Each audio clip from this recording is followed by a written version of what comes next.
China ತಿರುವಂದದೈನಿಂದ ಮರುಬಳಕೆ ಮಾಡಬಹುದಾದ ಮೊದಲ ರಾಕೆಟ್ ಉಡಾವಣೆಯಾಗಿದೆ. ರೂಮಿ-1 ಹೆಸರಿನ ಮೊದಲ ಮರುಬಳಕೆ ಮಾಡಬಹುದಾದ ಹೈಬ್ರಿಡ್ ರಾಕೆಟ್ ಆಗಸಕ್ಕೆ ಚಿಮ್ಮಿದೆ. ಅರೆ, ಇದೇನಿದು ರಾಕೆಟ್ ಮರುಬಳಕೆನಾ? ಅದು ಹೇಗೆ ಸಾಧ್ಯ? ಇದರಿಂದ ಪ್ರಯೋಜನಗಳೇನು? ಡೀಟೇಲ್ಸ್ ನೋಡ್ಕೊಂಡು ಬನ್ನಿ. ರೂಮಿ-1 ಹೆಸರಿನ ತನ್ನ ಮೊದಲ ಮರುಬಳಕೆ ಮಾಡಬಹುದಾದ ಹೈಬ್ರಿಡ್ ರಾಕೆಟ್ ಯಶಸ್ವಿಯಾಗಿ ಉಡಾವಣೆಗೊಂಡಿದೆ.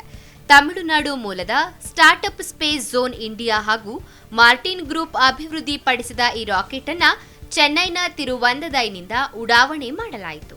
ಮೊಬೈಲ್ ಲಾಂಚರ್ ಬಳಸಿ ಈ ರಾಕೆಟ್ ಉಡಾವಣೆ ಮಾಡಲಾಗಿದೆ. ಇದು 3 ಕ್ಯೂಬ್ ಉಪಗ್ರಹಗಳು ಮತ್ತು 50 PICO ಉಪಗ್ರಹಗಳನ್ನು ಪಥಕ್ಕೆ ಹೊತ್ತೊಯ್ಯುವ ಸಾಮರ್ಥ್ಯ ಹೊಂದಿದೆ. ರಾಕೆಟ್ ಪ್ರಮುಖ ವೈಶಿಷ್ಟ್ಯಗಳೇನು? 3.5 ಮೀಟರ್ ಉದ್ದ, 80 ಕೆಜಿ ತೂಕದ ಈ ರಾಕೆಟ್ ಅನ್ನ 70% ಮರುಬಳಕೆ ಮಾಡಬಹುದು. ಅಂದ್ರೆ ರಾಕೆಟ್ನ ಮುಖ್ಯ ಭಾಗ, ಉಪಗ್ರಹಗಳನ್ನ ಹೊಂದಿರುವ ರಾಕೆಟ್ನ ಮೂಗಿನ ಭಾಗ ಯಶಸ್ವಿ ಉಡಾವಣೆಯ ಬಳಿಕ ಮರಳಿ ಭೂಮಿ ವಾತಾವರಣ ಪ್ರವೇಶಿಸಿ ಸಮುದ್ರದಲ್ಲಿ ಬೀಳಲಿದೆ. ಅಲ್ಲಿಂದ ಈ ಭಾಗಗಳನ್ನ ಮರಳಿ ಸಂಗ್ರಹಿಸಿ ಇನ್ನೊಂದು ಉಡಾವಣೆಗೆ ಬಳಸಬಹುದು. ಇದು ಭವಿಷ್ಯದ ಉಡ್ಡಯನ ವೆಚ್ಚವನ್ನ ಭಾರಿ ಪ್ರಮಾಣದಲ್ಲಿ ಕಡಿಮೆ ಮಾಡುತ್ತದೆ. ರೂಮಿ-1 ರಾಕೆಟ್ 35 ಕಿಲೋಮೀಟರ್ ಎತ್ತರದ ಕಕ್ಷೆವರೆಗೆ ಹಾರಬಲ್ಲದು. ರೂಮಿ-2 ರಾಕೆಟ್ ಅನ್ನ 250 ಕೆಜಿ ಭಾರ ಹೊತ್ತು 250 ಕಿಲೋಮೀಟರ್ ಎತ್ತರಕ್ಕೆ ಸಾಗಬಲ್ಲ ರೀತಿ ಕಂಪನಿ ಅಭಿವೃದ್ಧಿಪಡಿಸುತ್ತಿದೆ. ದೇಶೀಯವಾಗಿ ನಿರ್ಮಿಸಲಾಗಿರುವ ಈ ರಾಕೆಟ್ಗೆ ಪ್ಯಾರಾಚೂಟ್ ಅಳವಡಿಸಲಾಗಿದೆ. ಪೆಲೋಟ್ಗಳನ್ನ ಭೂಕಕ್ಷೆಗೆ ಬಿಟ್ಟು ಇದು ನಿಗದಿತ ಸಮುದ್ರ ಸ್ಥಳಕ್ಕೆ ಪ್ಯಾರಾಚೂಟ್ ಸಹಾಯದಿಂದ ನಿಧಾನವಾಗಿ ಬೀಳುತ್ತದೆ. ಬಳಿಕ ನೀತಿನಿಂದ ಈ ರಾಕೆಟ್ನ ಭಾಗಗಳನ್ನ ಸಂಗ್ರಹಿಸಿ ಮತ್ತೆ ಹೊಸ ರಾಕೆಟ್ ತಯಾರಿಕೆಗೆ ಅದನ್ನ ಬಳಸಿಕೊಳ್ಳಲಾಗುತ್ತದೆ. ರಾಕೆಟ್ನಲ್ಲಿ ಹೈಬ್ರಿಡ್ ಪ್ರೊಪಲ್ಷನ್ ಸಿಸ್ಟಮ್ ಇರುತ್ತದೆ.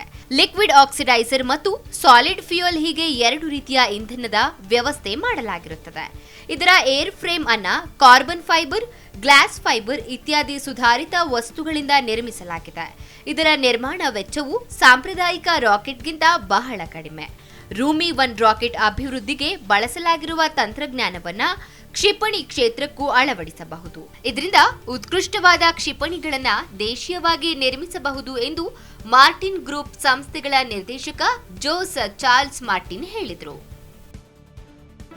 ಜಿ ಕನ್ನಡ ನ್ಯೂಸ್ ಈಗ ನಿಮ್ಮ ಮನೆಯಲ್ಲೇ ನೋಡಿ. ಎಲ್ಲ ಕೇಬಲ್ಗಳಲ್ಲಿ ಈಗ ಲಭ್ಯ. ನಿಮ್ಮ ನೆಚ್ಚಿನ ಜಿ ಕನ್ನಡ ನ್ಯೂಸ್ ಈಗ ಸನ್ ಡೈರೆಕ್ಟ್ ನಲ್ಲಿ number 292, Tata play number 1664, Jio TV number 1334, NXT digital number 30, in cable number 30, city networks 51, U digital number 162, GTPL number 17, Rockline telecommunications number 42, Shri Basaveshwara cable number 168, rural cable network 60, Vinayaka digital 57, Abhishek cable 821, city channel 53, Siddeshwara cable network 57, V4 digital Infotech 628, Surya digital networks 53, Gajanan digital number 836, Malnad Infotech private limited number